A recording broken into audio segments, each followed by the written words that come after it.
You know that feeling when you first learn Laplace transforms? It's like you've been given this incredible superpower, right? All those nasty differential equations just melt away into simple algebra. And addition? Super easy. Linearity? Your best friend. But then you hit multiplication. And it's like running full speed into a brick wall. It stumps so many of us. So what's the secret? How do we break through? Well, let's find out. Okay, so this right here, this is one of the biggest traps you'll see with Laplace transforms. Over on the left, you've got addition. It's beautiful, it's clean, it's exactly what you think it would be. The inverse transform of a sum, just the sum of the inverse transforms. Easy peasy. So it's so tempting to look at the multiplication on the right and think, hey, it's got to be the same deal, right? But nope, it's a total dead end. And that's exactly the problem we're going to tackle today. So that leads us right to the big question, doesn't it? If just multiplying f of t and g of t is a no-go, then what is the right way to find the inverse transform of a product? I mean, there's got to be a rule, right?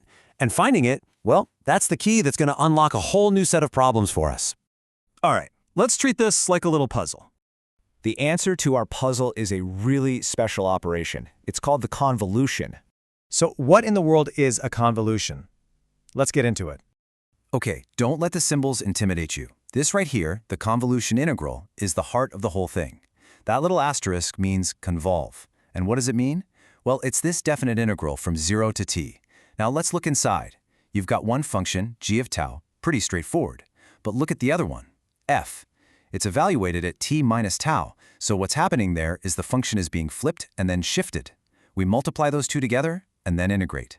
That very specific setup is the magic ingredient. And this is the theorem that ties it all back together. The convolution theorem basically says that the Laplace transform of a convolution is just the simple product of their individual Laplace transforms.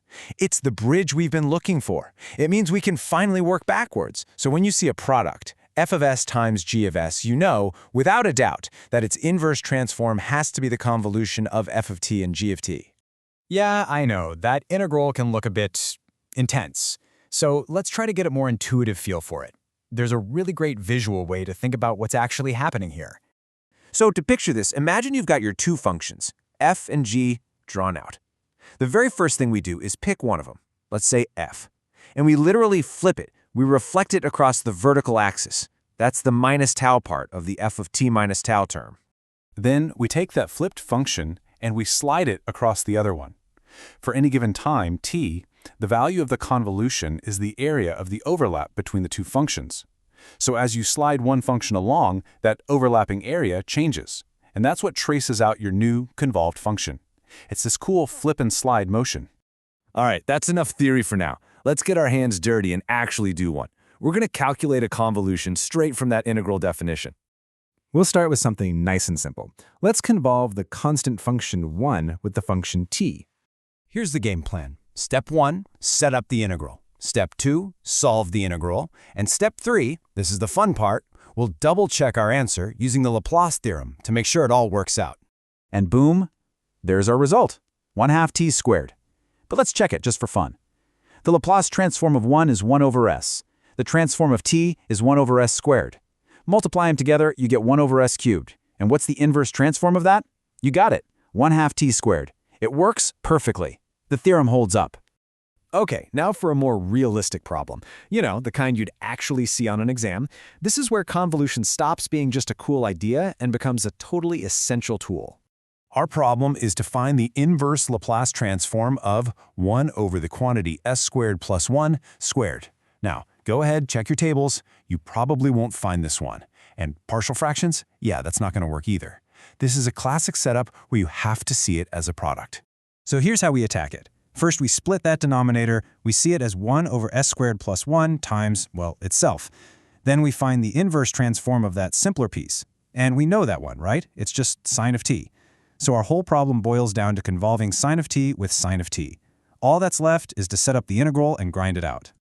But when you set up that integral, you get sine of t minus tau times sine of tau. And integrating a product of sines is, not fun. Here's the secret weapon, a product to sum trig identity. You absolutely need this. It breaks that tricky product into a nice simple difference of cosines, which are way easier to integrate. Honestly, forgetting these identities is probably the #1 reason people get stuck right here. So you apply that identity, you do the integration, you plug in the limits, and this is what you get. The final answer is 1/2 times the quantity sine of t minus t times cosine of t, and there is just no way we could have gotten this answer without using convolution. Okay, so we did the math. But why? What's the big deal? Why is this so important? Well, here's the thing. This isn't just a math trick. In engineering, in physics, and signal processing, convolution is everywhere. It's how you figure out a system's response. See, you can find a system's basic response to a simple poke. That's called its impulse response. Convolution then lets you figure out the output for any input you can imagine, just by convolving the input with that impulse response. It's a fundamental building block for understanding how systems work. So there you go. You now have the key to handling products in the Laplace domain. That thing that looked like an impossible inverse transform, it's really just a convolution integral. You've traded a multiplication puzzle for an integration problem you know how to solve. So the next time you see a product like that staring you down, you'll know exactly what to do. The only question is, what are you going to solve with it?